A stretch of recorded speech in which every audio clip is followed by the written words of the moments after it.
Hoy nos metemos de lleno a desmenuzar una de las obras más crudas, más fundacionales de la literatura argentina, El Matadero, de Esteban Echeverría. Y ojo, esto es mucho más que un cuento, ¿eh? Es una alegoría brutal de la Argentina del siglo XIX. Un retrato, les diría, visceral, del poder, de la violencia y de esa lucha entre lo que Echeverría veía como civilización y barbarie. Bueno, sin más vueltas, arranquemos. Para entender bien de qué va todo esto, vamos a recorrer la historia en 6 momentos clave. Vamos a arrancar con el escenario, esa ciudad inundada que te ahoga. Después, nos vamos al corazón del quilombo, el matadero. Vamos a seguir la fuga tremenda de un toro. De ahí, seremos testigos de cómo cazan a un salvaje unitario. Entraremos a la casilla del juez para ver ese juicio lleno de furia y al final, vamos a entender qué significa toda esta alegoría nacional. Imagínense la escena. Estamos en Buenos Aires, por allá, en la década de 1830. Es Cuaresma. Pero no una Cuaresma cualquiera, no. La ciudad está tapada de agua. Una inundación tremenda lo cubrió todo de barro y mugre. El ambiente es pesado, desesperante. Y acá, el contexto político es fundamental. Se vive bajo el gobierno de Juan Manuel de Rosas, el famoso restaurador. En la práctica, la Iglesia y el Estado federal eran una misma cosa. Y claro, con la inundación no hay carne. Justo en Cuaresma, la tensión es insoportable. La gente tiene hambre, la conciencia les pesa, y el gobierno, paranoico como siempre, ve conspiraciones unitarias hasta en la sopa. Y acá está, miren, la clave de la manipulación. Los curas federales usan el sermón para hacer propaganda política. ¿Quién tiene la culpa de la inundación? Obvio, el enemigo, los unitarios. Los acusan de herejes, de pecadores, y dicen que por su culpa Dios mandó el castigo. Así de fácil. Un desastre natural se convierte en un arma política. Tremendo. Bueno, después de 15 días larguísimos sin ver un pedazo de carne, para de llover, y corre la noticia que electriza a toda la ciudad. Llegó ganado al matadero del Alto. De repente, ese lugar, el matadero, se convierte en el centro de todo, en el verdadero corazón del poder federal. Pero atención a este número, 50 novillos. ¡50! Nada, una miseria para una ciudad que se comía cientos por día. La desesperación se huele en el aire. Y por supuesto, el primer animal, el mejor de todos, ¿para quién va? Para el jefe, para el restaurador. Un regalito, un gesto de lealtad de su gente más fiel y salvaje. Ahora, miremos un poco a los personajes de esta obra grotesca. Están los carniceros, con el cuchillo en la mano, la cara salpicada de sangre. Las achuradoras, que el texto describe como unas arpías. Los pibes que andan por ahí aprendiendo y copiando toda esa violencia. Unos perros gigantes y feroces. Y, por encima de todos, la figura del juez del matadero, el caudillo del barrio que impone su ley en nombre de Rosas. Y por si a alguien le quedaba alguna duda de la mezcla entre violencia y política, esta imagen es contundente. Las paneles de la oficina del juez son un panfleto político. No hay ninguna separación entre el laburo sucio del matadero y la ideología del gobierno. La violencia de ese lugar es, directamente, la violencia del Estado. La matanza de los 49 novillos es un caos de sangre, de tripas, un descontrol, pero el verdadero drama, el momento de tensión, explota con el último animal. Un animal que no se rinde, que se rebela. Un toro con una furia que contagia a toda la gente y les enciende la sed de sangre. Presten atención a esto, porque es fundamental. La gente del matadero no ve solo a un toro. En esa rebeldía, en ese espíritu que no se deja domar, ven al enemigo político.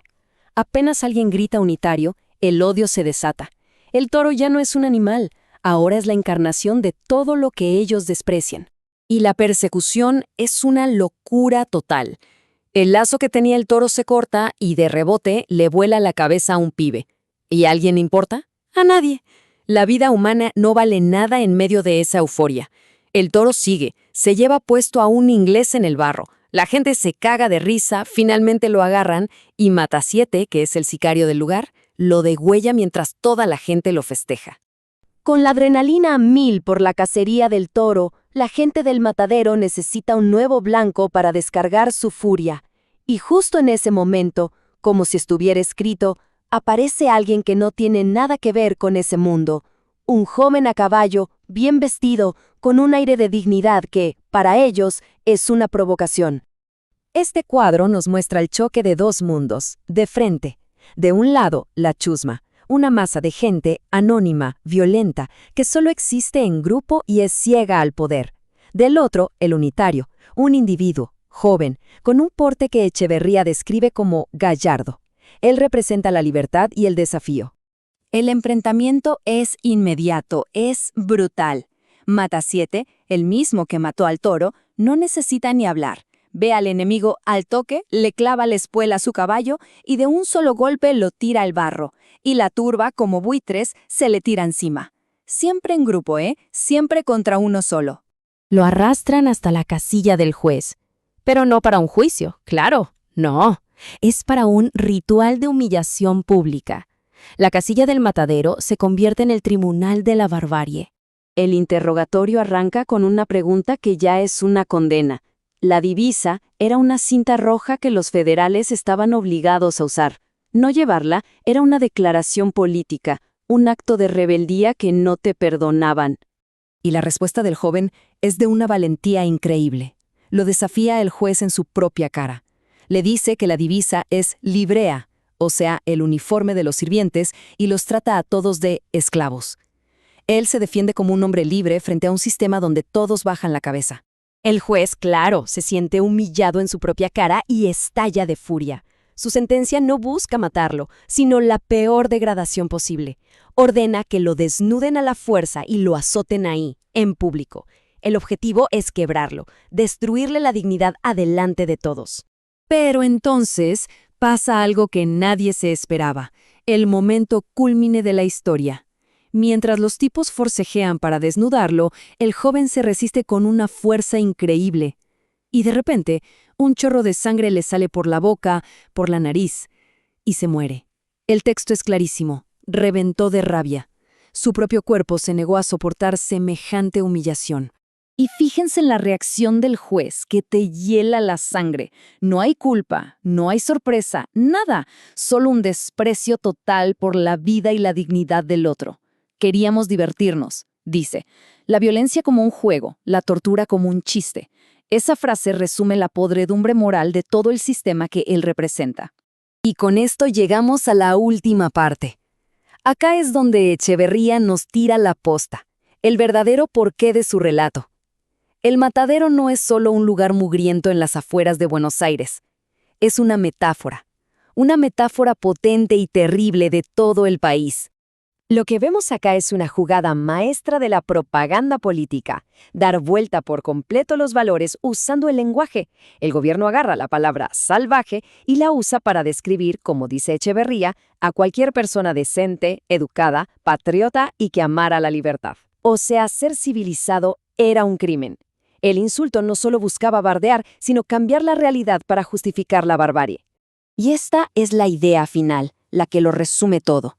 El verdadero centro del poder de la Federación, su esencia, no estaba en las oficinas del gobierno, sino ahí, en el matadero, porque el matadero es el símbolo de una sociedad que se rige por la fuerza bruta y no por la ley, un lugar donde una turba enloquecida decide quién vive y quién muere, donde ser un individuo es una amenaza y donde la razón hay que matarla.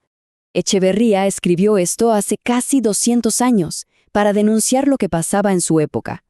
Pero su alegoría nos deja una pregunta que hoy, todavía, resuena con una fuerza increíble. ¿Qué lugares, físicos o virtuales, funcionan hoy como mataderos simbólicos? Lugares donde se persigue al que piensa distinto y la violencia de la masa intenta aplastar al individuo. La pregunta, claro, queda abierta.